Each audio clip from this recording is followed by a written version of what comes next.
mbokk yi fépp foo leen mën a nekk li ñu teewlu ñu ngi leen di nuyu bu baax a baax am nañ mbégte lool di leen dégtal tey ji jotaay bi nga xam te ni ñu ngi koy seq ak Amadou Wagne moom mooy porte-parole du parti Awalé bi nga xam ne nii docteur Abdourahmane Diouf moom moo ko jiite nekk ministre bi ñu dénk wàllum environnement ak yu ñu xeetoo ñoom mbégte lool di nga fi dalal kon Amadou maa ngi lay nuyu bàyyi nga ñuy teewlu. Mouhamed maa ngi lay fay maa ngi lay siyaar di rafetlu invitation bi di nuyu képp koo xam ni yaa ngi saxoo di déglu di seetaan Seneweb. waaw temps yi moom Awalé xew na moom. waaye moom yéen a téye affaire yi comme ni nga koy waxee. waaw lu waral lool anniversaire bee tax contexte politique bee tax wala lu xew. non Awalé ànd wattu askan wi liggéeyal ëllëg c'est un parti politique. loolay Awalé. waaw ànd. loolu ngeen Awalé si biir Awalé. waaw ànd wattu askan wi liggéeyal ëllëg. ngir Awalé réew mi si yoon si jub si jàmm ak ci tawféex ak ci naataange. d'accord donc instant bi nii dañuy waajal sunu anniversaire. et il y a beaucoup de supputation là-dessus. oui donc xam naa ni lu ñuy gën di dawal dinañ ci waxtaan. incha allah d'accord donc dañuy njëkkee l'actualité mooy mbirum Madiambal Diagne mais pas forcément rebondissement bi su mujjee am avec journalistes yi ñu jàppoon démb kenn ki bàyyi nañ ko muy Babacar Fall keneen ki ba fi ñuy enregistré ni émission bi mi ngi si loxo yoon ñu ngi wax ne que war na jàkkaarloog le procureur de la République quelle analyse par rapport ak situation boobu ay journalistes yi dund fii ni Sénégal. Bon Mohamed, merci encore une fois si question bi c'est une question d'actualité et tu as bien fait de me demander une analyse là-dessus. Parce que état boo mënti gis ci àddina bi day ballotté wu entre état de droit ak raison d'état. État de droit foo ko dégg mooy liberté. mooy les droits fondamentaux les libertés fondamentales article 8 de la constitution mooy bépp convention boo xam ne état du Sénégal signé na ko day wax ni la liberté dañ ko war a respecter loolu mooy état de droit. Raison d'état c'est la sécurité juridique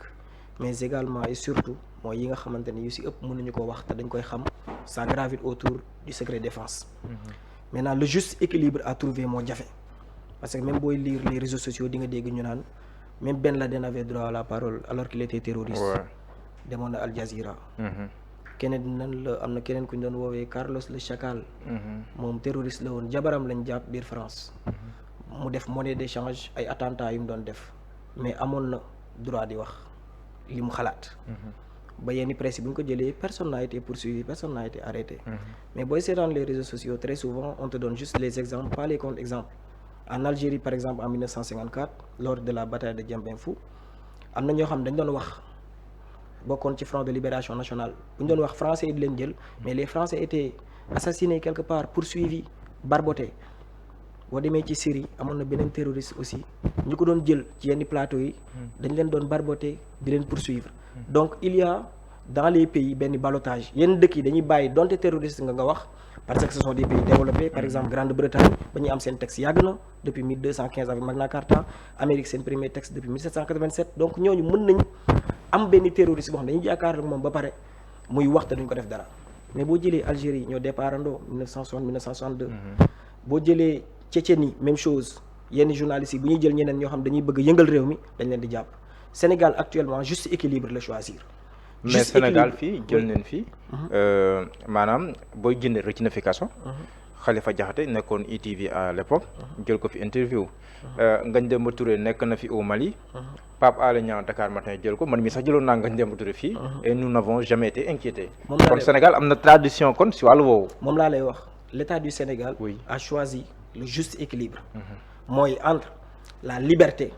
mooy l'état de droit et la raison d'état. soo bëggee yëngal réew mi ba nga xam ni da ngay poser des actes attentatoires à la sécurité de l'état c'est non négociable. bu fekkee sa liberté ngay dérouler les journalistes seront respectés au nom de la constitution parce que histoire montré que ni l'état du Sénégal est résilient et l'état du Sénégal sous la coupole du président Bassirou Diomaye Faye continuera à être résilient. D'accord mbirum Madiambal Diagne mi ngi sous mandat d'arrêt international procédure mi ngi en cours sa sortie son dossier ak li nga xamante ni moom lañ si wax yëpp sans pour autant entrer dans le fond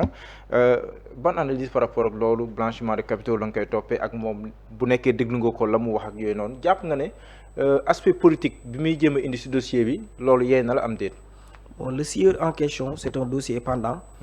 Et tu as bien fait de m'avoir dit que loolu du ma si wax et tu sais que duñ ci wax lu bari parce que c'est un dossier pendant. Maintenant les frémissements médiatiques yi nga xamante ni moom la jur mooy kàddoom yi en évoquant certains noms yi nga xamante ni boo nekkee au sein de l'État di nga ni il commence à toucher le fond il commence à pousser les traits jusqu'à la caricature yooyu lu ñuy ñaawlu la lu ñuy dénoncer la parce que aussi bu ñu fàtte nous sommes dans une république et la république est au-dessus de tous au-dessus de tout donc à chaque fois que tu poses ou tu comptes poser des actes attentatoires à l'État loolu duñ ci négocier État du Sénégal du ci négocier bu fekkee tu le fais dans la mesure boobu mën nañoo négocier mën nañ def ay compromis mais l'erreur à ne jamais commettre mooy di utiliser des informations contre l'État di ko def monnaie d'échange loolu koo mënti tudd boo tuddee Amadou Wagne wala nga tudd Mouhamed wala nga tudd Ibrahima wala nga tudd nu la neex État du Sénégal du ko seetaan te dina jël ses responsabilités. D'accord. Quand tu dis que c'est le Premier ministre qui est derrière ce dossier et que c'est un dossier politique loolu ndax yee leen am déet. Non, par principe c'est traditionnel quoi, c'est événementiel. Man damay wax sax ni folklore la parce que politique au Sénégal à chaque fois qu'il y a un dossier qui touche un homme politique mais sincèrement le qualificatif à mettre c'est dossier politique mooy meilleur échappatoire dossier politique mais justice dina def liggéeyam ba ñu xam ce qui est politique dans le dossier et ce qui ne l'est pas. C'est seule la justice qui peut nous dire ce qui est vrai et ce qui ne l'est pas actuellement dans ce dossier. Ñun médias yi la ñuy suivre di def analyse bu ñuy def analyse dañ naan non à chaque fois que ñu yëkkati dossier nga nekk opposant wala nga nekk au pouvoir bu ñu yëkkatee sa dossier même bu fekkee yaa tooñ da nga naan c'est un dossier politique. Pourquoi? Parce que bëgg ngaa wan gars yi ni justice bi dañ ko instrumentaliser mais man li ma ñor laay wax mooy depuis 2024 bi ñu jëlee pouvoir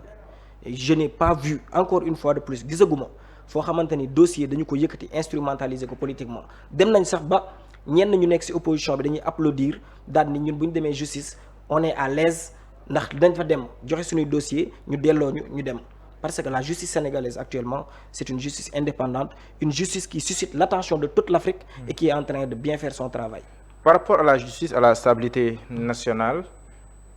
à la reddition des comptes ak li fi xewoon yëpp ce leader docteur Abdourahmane Diouf dafa yëkkati kàddu mu jur coow mais en tant que porte-parole du parti Awalé lan la docteur Abdourahmane Diouf bëggoon wax xaw ma ndax laaj bi am na solo amul solo mais loolu noonu la ñëwee sama xel lan la bëggoon wax moom. Bon, le président du parti Awalé ànd wattu askan wi liggéeyal ëllëg El Hadj Abdourahmane Diouf que je salue d'ailleurs de passage di nuyuwaale waa parti bi yëpp parce que ñu ngi ñuy déglu li mu bëggoon a wax na ko ba pare te leer na nous autres les juristes sax parfois dañ naan interprétation cessat in claris mooy l'interprétation cesse quand la loi est claire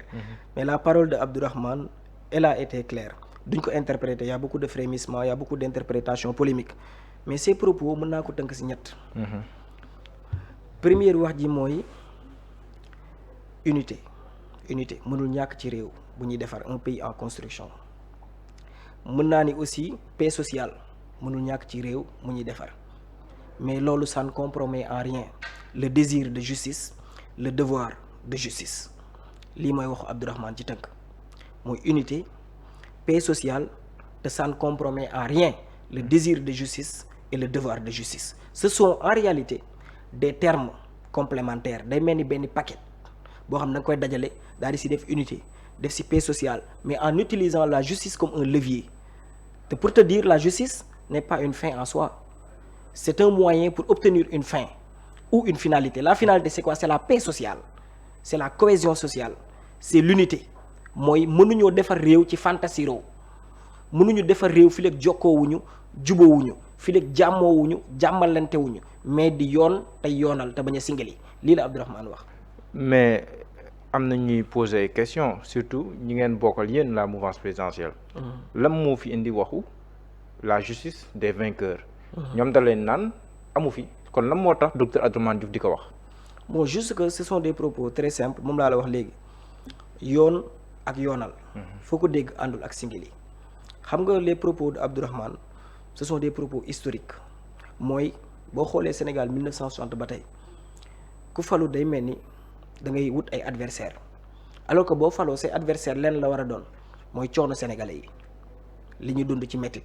ñoo war a nekk say adversaires mooy les problèmes sont plus immatériels que matériels mais boo faloo parfois da ngay wut ay adversaires nit ñi dama leen di taakale loolu en réalité ci suñu nguur Abdourahmane di fàttali ni loolu nekkul suñu programme te doxeewuñu noonu doxeewuñu comme ñeneen ñi ñu doon doxee mooy ñëw rek di song ay nit il n'y aura pas une justice des vainqueurs lii la Abdourahmane wax. maintenant kon yéen da ngeen nangu ne que justice des vainqueurs amul. non du am dañ ni du am ci sunu nguur ba Abdourahmane notre mandat la. mais la moo si ni kon le président de la République jël ses responsabilités et je pense qu'il est en train de les prendre. Non, il est en train de prendre en réalité ses responsabilités. C'est ça le discours du président de notre parti. Le président là est en train de prendre ses responsabilités. Moi, il y a des frémissements médiatiques, il y a des interprétations par-ci par-là, il y a une opinion quelque part boo xam ne day tacler day wut ay adversaire te day bëgg a fayu am na sax ñoo xam ne ci réseaux sociaux yi di nga ko seetaan xam naa di nga reetaan ba sonn dañ naan man bi may yeew di voter dama voter pour ñu fayu. Tu vois un peu l'idée?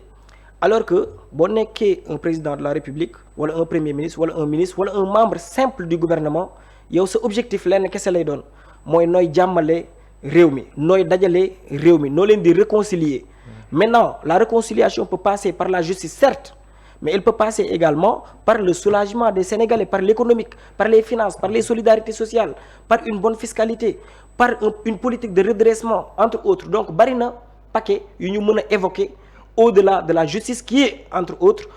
un des fondamentaux de la République. Mais am na ñuy jàpp ne yéen vous êtes mal placé pour parler de ça benn seen wax yi démb indiraatal nañ leen ko. ñaari tamit ñu ne yéen li fi xewoon ni tamit yéen personnellement lor woo leen si kon waroo leen wax ay waxi baale ak yooyu noonu maanaam fi ngeen nekkee waroo leen si waxee noonu lan ngay tontu ñii di wax loolu. non xam nga aussi boo nekkee si état. dafa am ay wax yu sew yoo xamante ni da nga koy xaw a dépassé. c'est pas parce que ñoru la mais da ngay am ay priorité ak ay urgence yu féete kaw wax yu sew yi. ndax yooyu boo seetloo ñi ko ëpp ñi koy wax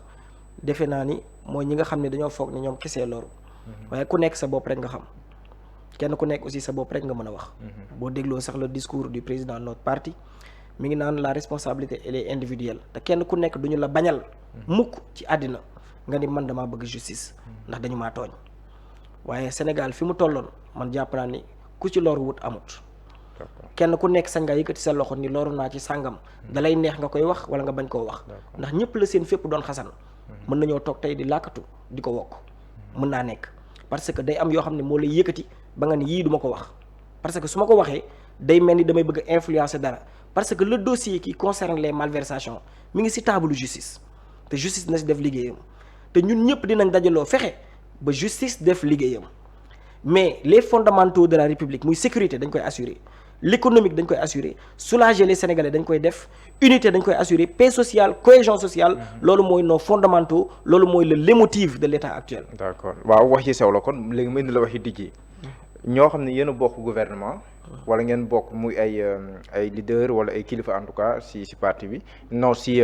mouvance présidentielle ñoom tontu nañ loolu moom mun ñu ko wax lu sew la Abass Fall maire de Dakar ñàkkul ni liir nga ko il a répondu mais membre du gouvernement itam ñoo si tontu docteur Cheikh Diagne Dièye gis nañ avenir Sénégal bi ñu bëgg a communiquer bi nga xam te ni moom la def di wax ne nen concentré wu di wax li nga xam ne ni moom mooy boole éviter lépp loo xam ne dafay tàqal léegi yooyu noonu def bloc autour du président de la République et du premier ministre ak yeneen yi nga xam te ni moom la si comme dénkaane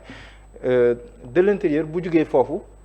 yéen nan ngeen koy gisee ndax da ngeen jàpp ne juum ngeen war ngeen a defarwaat wala ndax da ngeen jàpp ne ñeneen yi ñoom ñoo am yeneen raison yu war a tax ñu jël seen contre-pied. bon xam nga Mouhamed question bi dafa bari ay mbir yu mu touché. bi ñuy créé suñu parti maa ngi fàttaliku Abdourahmane daf ni bëggul créer un parti événementiel un parti événementiel mooy parti boo xamante ni yow actualité da nga koy subir. nit ñi ñooy wax rek nga topp ci di wax ñun on a un calendrier correct c'est le calendrier républicain maintenant kenn ku nekk li mu wax xam naa ni di nga ma ko baal. moom mooy assumer li mu wax te moom mooy leeral li mu wax te moom mooy toog en toute responsabilité wax ci ñun li nga xam ni mooy sunu responsabilité primordiale mooy wax li nga xam ni moom la ñu gëm te mooy sunu ligne parti te mooy ligne coalition Diomaye te mooy ligne république bi. D'accord. Le dire c'est respecter la constitution, le nier c'est déchirer la constitution. léegi ñi leen di tuumaale yéen da ngeen bëgg a dox ci diggante président de la République ak premier ministre Ousmane Sonko lan nga leen tontu n'a plus que wax ji mu wax ne que il faudrait que Diomaye président fasse bloc autour du président de la République loolu jur na ay supputation yu bari lan nga ciy leeral. oui xam nga le président de la République Bassirou Diomaye Faye et son premier ministre Ousmane Sonko à l'analyse da ngay comprendre ni liñ nekk di dund au sein de l'État c'est inédit parce que su ma juumul c'est la première fois nit nekk président de la République te à la fois nekkul président du parti loolu c'est inédit c'est également inédit ki nga xamante ni mooy sa premier ministre nekk le président du parti le président Ousmane Sonko président du parti Pastef Sénégal gi yëpp nawloon nañu ko xam nañ sa légitimité charismatique xam nañ sa légitimité populaire tout court xam nañ aussi sa capacité bi mu am ci xolu sénégalais bu nekk ñun ñii di wax ak yow ñun ñëpp Ousmane Sonko bokk na si ñi tax politique ñor ñu parce que xam nañ ne ndekete war ngaa mën a jub di jubal di jubanti ba pare di def politique am xam-xam di def politique mu jaral la nga démissionner mu jaral la nga def lu ne président Diomaye Faye même chose Abdourahmane Diouf même chose ñoom ñëpp c'est la même génération c'est la génération d'idées Abdourahmane Diouf avec son profil que tu connais mais que les Sénégalais certains Sénégalais ne connaissent pas mën nañoo xalaat ni non Abdourahmane mën naa jéem a dugg ci diggante le président de la République ak le premier ministre loolu déjà mënut ne si première raison mooy Abdourahmane du nit buy def loolu Abdourahmane boo liiree ses premiers écrits avant même que mu yokk ko politique si concordance lay dox concordance mooy fépp foo xamante ni dafa am fantasiro mu ñëw Abdourahmane c'est quelqu'un qui aime arrondir les angles qui aime les mots tels que l'unité l'union qui a été forgé de la sorte dans les négociations inclusives il est dans cette logique loolu la jàng loolu la pratiquer loolu lay dox ba mu ñëwee ci environnement sax dafa ko fa 1 mois yu mat presque ci négociation environnementale lay dox di fexe lépp loo xamante ni xasoon na tas mu defar ko donc premièrement du nit koo xam ne day tas mais kuy defar la deuxièmement mooy bloc bi am ci kaw tandem bi les interprétations yi nga xam ni ce sont des interprétations abusives et extensives yi ci ñeneen ñi di def ñoom loolu moo leen arrangé loolu lañ bëgg a dégg ci wax ji loolu lañ bëgg a créer mais ñoom ñooy assumer la responsabilité de cette division imaginaire qu'ils veulent créer mais à partir des propos qui sont clairs et didactiques de Abdourahmane qui se fondent sur la République qui se fondent sur l'unité qui se fondent sur la Constitution. La Constitution nous dit que c'est le président de la République qui détermine la politique de la nation mais sous la conduite du Premier ministre qui travaille avec son gouvernement avec une solidarité gouvernementale plausible ku xamul état nag ba xamoo ko bu la neexee nga bëgg mbir yi tas nga jël propos ku la neex ni propos yi laay jël pour mën ko utiliser contre eux parce que bu ñu tasee mooy sama jàmm mais jàmmu Abdourahmane ak suñu jàmmu parti ak jàmmu état du diggante boobu tas te doxuñu ci jéemuñu ko pexewuñu ko te du suñu rôle du suñu responsabilité on vaut mieux que ça. jërëjëf léegi nag ñu dem ci le 2 lu xew le 2. le 2 xam nga wax naa la ni ñun dañoo def suñu anniversaire. à maintes reprises mais je te rappelle que ni 2021 30 octobre lañ toogoon place du souvenir. daal di fay créer parti. waaye nag bi ñuy créer parti bi ñun dañoo ñëw avec notre programme nit ñi dañ doon xaar ba élection ñu ne l'élection présidentielle mi ngi nii sama programme ngi nii pour présidentielle bi. waaye ñun dañoo créer parti en même temps bindaale programme muy livre bi mooy livre bi créer parti bi mooy le livre qui a institué notre parti à chaque fois sax mu am réeroo suñu biir suñuy waxtaan au sein de l'école du parti au sein du bureau politique. da ngeen dellu ci téere bi dañ naan dellu leen ci téere bi parce que téere bi moo ñu lié. Abdourahmane Diouf bu demoon ëllëg moom ci boppam ba réer dañ naan ko dellul ci téere bi man bu ma demoon ba réer dellul ci téere bi le délégué général du parti Samba Gueye mi nga xam ni mooy gérer parti bi di ci ngut-nguti di ci daw suba ngoon bu demoon ba réer dañ ko daan dellu ci téere bi donc ñun on a notre livre de chevet moom lañ créé parti bi tuddee ko de la concurrence à la concordance li ñuy célébrer lan la mooy sunu 4 ans d'existence parce que parti politique ñeent la day nekk organisation durable organisation boo xam ne day dem mais au-delà des personnes bu ñu demoon ëllëg ba la personne qui l'incarne dem ba def leneen parti bi day continuer organisation durable la loolu mooy parti politique ñaareel bi day am ay tentacules partout mooy day am des implantations locales awale mi ngi ci région yëpp mi ngi ci département yëpp day am soutien populaire dina am ñu koy soutenir ñoo xam ne Abdourahmane lañ bëgg parti bi lañ gëm dina am également un objectif clair mooy dem à la conquête du pouvoir te moom lañ def avec la coalition Diomaye président tey ñu nekk ci gouvernement bi parti bu nekk ñeent yooyu lay doxee bu ñu koy célébrer li ñuy célébrer mooy suñu 4 ans d'existence li ñu jot a def mais également def le bilan daal di montrer ni on a fait ceci qu'est-ce qu'on a déjà fait est-ce qu'on peut mieux faire nan lañ mën a def pour participer à la gestion de l'État parce que actuellement bu fekkee yaa ngi déglu les propos de Abdourahmane les partis là qui existent autour de la coalition Diomaye président et qui gèrent ce pays là ce sont des partis qui doivent travailler à la base pour aider le gouvernement et le président de la République à servir les Sénégalais parti yëpp actuellement yi nekk ci biir coalition bi dañuy servir le président de la République moo tax mobilisation bi ñuy def ci CICES le 2 ñu ci woo ñëpp mooy la jeunesse du parti te boo tuddee Pape Youssoufa tudd nga ñëpp les femmes du parti boo tuddee Soxna Li tudd nga ñëpp mooy les délégations départementales Cheikh Sylla mi ngi nekk di gérer la structure du parti sous la coupole de Samba Gueye ak ñeneen ñuy ngut-nguti avec le président du parti ak man mi di wax ak yow li ñu nekk di liggéey mooy assurer une belle mobilisation pour parler du pays pour parler de l'unité mais également pour wax suñuy militants ni leen nañu regrouper autour du gouvernement du Sénégal pour que mandat bi nekk un mandat réussi contre ceux-là qui ne veulent pas que ce mandat ne réussisse. lan ngay toon ñi daan fu mu toll ni moom yéen a ngi taxañ comme docteur Ousmane Diouf baat boobu la jëfandikoon bi ñu doogaa door si wàllum politique at partem di awale yéen a ngi taxani di waajal di dëgmal 2029 lan ngay tontu ñooñu. non xam nga politique parfois day am ay supputation te yow xam nga politique yow tu étais là-bas lorsqu'on présentait et je me rappelle que ni foofu lañ njëkk a gisante. xam nga politique nit ñi dañuy bëgg tasaaroo di am actuellement le seul objectif qui vaille au sein de notre parti ma wax la ko tey nga xam ko le seul objectif qui vaille c'est de faire de sorte que mu am osmose maanaam mu am bennoo ci idéologie parti yëpp pour dajale gouvernement bi réussir actuellement man mësumaa fekkee mësumaa xalaat mësumaa gént biir parti bi mësuñoo dox ci mësuñoo gént ci dañuy fexe nu ñu taxanee dem 2029 xam nga lan la ñuy xalaat actuellement mooy nu président Diomaye ak premier ministre Ousmane Sonko réussir gestion bi nga xam ne teg nañ ko seen ndodd te ñun ci génération bi koy réussir lañ bokk parce que on a un mandat en commun les mandants mooy la population dañoo jox confiance leur mandataire muy ay Abdourahmane Diouf en tant que ministre muy Ousmane Sonko en tant que premier ministre muy Bassirou Diomaye Faye en tant que président seen seul objectif ak objectif Abdourahmane ak parti bi mooy réussir ce mandat fexe ba sénégalais yi bañ ñoo yay fexe ba képp koo xam ne da nga defoon un divorce total avec la politique nga réconcilier wu avec la politique parce qu'il y a des hommes politiques qui ne sont pas là pour se servir mais uniquement pour servir ñu si mel ni Abdourahmane te suñu parti ci loolu rek lay dox taxañ bi ñuy taxañ bu fekkee am na taxañ boobu pour que gouvernement bi réussir la. d'accord dernière question Amadou Wagne ndax docteur Abdourahmane Diouf le fait que ñu jëlee ko ministère de l'enseignement supérieur yóbbu ko ministère de l'environnement ndax loolu dafa susciter si moom wala si yéen waa Awalé frustration wala benn sentiment de maanaam da nga koo rétrogradé am déet. bon Mohamed nous sommes 18 millions. Sénégalais 18 millions lañ. yoo xamante ni kenn ku nekk sénégalais boo jël wax dëgg yàlla mérité na avec sa nationalité nekk ministre wala nekk député wala nekk maire wala am ndombal tànk ci réew mi képp ku nekk ministre c'est pas parce que yaa gën a jàmbaare képp ku nekkul ministre c'est pas parce que yaa gën a yaafuuse mais Sénégal moo la defal honneur moo la defal privilège Abdourahmane fait partie de ceux-là yi nga xam ni république bi sous la coupole du président Bassirou Diomaye Faye et du premier ministre Ousmane Sonko dañ ko defal privilège jox ko mu nekk ministre il fait partie au moins des 25 personnes qui gouvernent le Sénégal loolu privilège la ci biir privilège boobu noonu la rétrogradation pour parler comme les politistes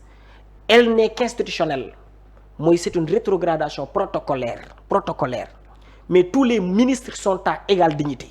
dans un gouvernement si tu fais de la science ou de l'ingénierie constitutionnelle dañ naan la tous les ministres sont à égale dignité conseil des ministres conseil hebdomadaire pour gérer les problèmes maintenant on sectorise dañuy jël ay secteurs di ko joxe parce que le gouvernement est multisectoriel secteur bu nekk nag bu waxee problème am yow boo xefee nga ni secteur bii moom rek la ñu war a régler problème am boo jëlee enseignement supérieur njàng mu mag mi mu kawe mi li muy rëy bu nit ñëwee ni la man de su ma fajuwul du ma jàng di nga ko ni nañ teg enseignement dem ci faju gi bu nit ñëwee ni la man je ne suis pas en sécurité di nga ne est-ce que duñ dem sécurité bi bu keneen ki jógee daan ni nooyi bi ngeen nooyi bu air bi baaxul da ngeen di feebar climat environnement biodiversité faune flore di nga ni bii moo ëpp importance l'État est obligé quotidiennement de faire des arbitrages ñun ñi nga xamante ne ci état la ñu nekk jàppee wuñu ko rétrogradation amuñu ci aucune frustration dañoo nekk sax di rendre grâce à Dieu di rendre grâce à ceux qui nous ont donné confiance ba pare di def ay pexe pour bañ wor ñoom xalaat bi ñu xalaat ci ñun mooy servir l'environnement la transition écologique à telle enseigne que réew mi dina bokk ci dëkk yi gën a résilient du point de vue du climat du point de vue de l'environnement et du point de vue de la transition écologique. jërëjëf Amadou Wagne amoon naa mbégte lool dara la may fàttali ne yaay porte-parole parti Awalé yan kàddu moom ngay tàggoowee. mais di rafetlu émission bi bu baax a baax Mouhamed di la remercier également ci invitation bi di woo Sénégalais yëpp fépp foo xam ne nekk nañu fa